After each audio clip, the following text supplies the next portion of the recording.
L'API Google Maps est un sujet vaste. On peut par exemple customiser une carte et la mettre à l'image du monde de Mario. Ça a l'air d'être passionnant, mais ce n'est pas le sujet de cette vidéo. En effet, il y a 4 utilisations différentes de l'API Google Maps. Maps, Routes, Places et Environment.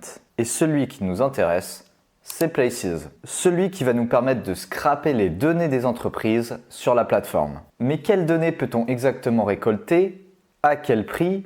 Et comment peut-on contourner les potentielles restrictions? Enfin, on comparera l'API officielle de Google Maps avec l'API de Scrap.io, permettant également de scraper la plateforme. Le lien se trouve d'ores et déjà en description. Lorsqu'on regarde l'API Google Maps dans l'onglet Places, on voit qu'il y a pas mal de sous-catégories. En tout, il y en a 10. Dans le lot, on a des API pour des usages très spécifiques, d'autres pour extraire des coordonnées, des fuseaux horaires, des photos. Et enfin, il y a celles qui permettent de scraper les données des entreprises. Nearby Search, Text Search et Place Details. Commençons par le Text Search. Comme son nom l'indique, il se base sur l'insertion d'un texte. Par exemple, les restaurants végétariens à Sydney en Australie. C'est ce qu'il y a de plus proche à une utilisation normale de Google Maps. Le Place Details, lui, fait plus figure d'enrichissement. À partir d'une Place ID, c'est-à-dire l'ID de l'entreprise sur Google Maps, on va pouvoir enrichir les données, c'est-à-dire récupérer les données présentes sur les fiches détaillées. On trouvera notamment l'adresse complète, le téléphone,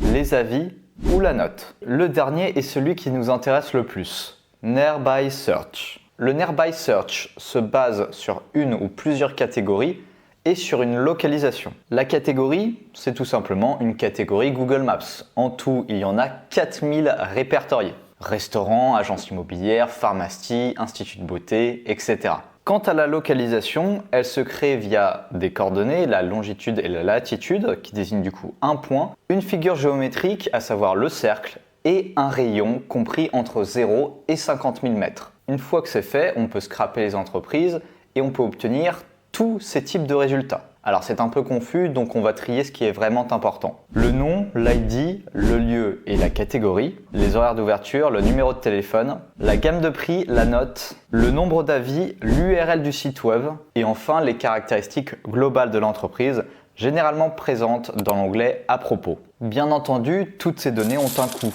De 32 $ pour 1000 résultats avec la version basique, à 35 $ pour la version avancée et passant jusqu'à 40 $ pour la version prioritaire. Notez que ces prix ne sont pas dégressifs. Enfin, un dernier frein se situe au niveau du nombre de résultats récoltés. En effet, on peut extraire un maximum de 120 résultats par requête. Le seul moyen d'en avoir plus, c'est de faire plusieurs requêtes, plusieurs recherches. Vous allez me dire que ce n'est qu'un détail, mais à la longue, c'est ce qui limite la scalabilité.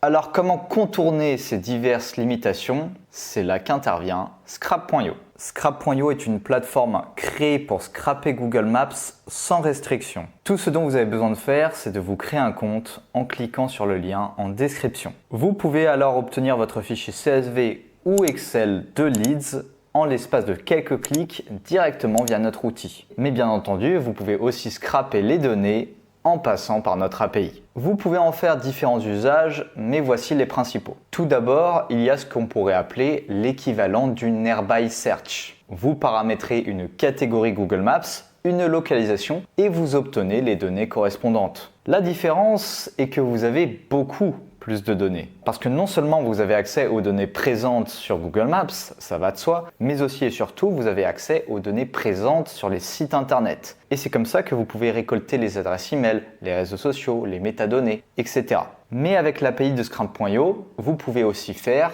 de l'enrichissement. Un enrichissement via une Place ID, via l'ID de l'entreprise, qui est l'équivalent du Place Details, mais aussi un enrichissement via une URL, via une adresse email, via un numéro de téléphone. Et à partir de cette donnée, on va par la suite matcher les données correspondantes sur Google Maps. Et c'est quelque chose qui n'a pas d'équivalent sur l'API officielle de la plateforme. En plus d'une utilisation élargie, vous ne souffrez plus de la limitation imposée des 120 résultats par requête. Enfin, le rapport qualité-prix y est plus avantageux. Le premier prix vous permet de récupérer jusqu'à 10 000 leads uniques par mois pour 49 €, incluant entre autres email et réseaux sociaux. De plus, l'extraction de vos 100 premiers prospects est gratuite. Le lien reste toujours en description. C'est la fin de cette vidéo, j'espère que ça vous a plu. Si c'est le cas, n'hésitez pas à mettre un like et à vous abonner. J'en profite également pour vous dire que si vous avez la moindre question concernant Scrap.io, vous pouvez vous manifester en commentaire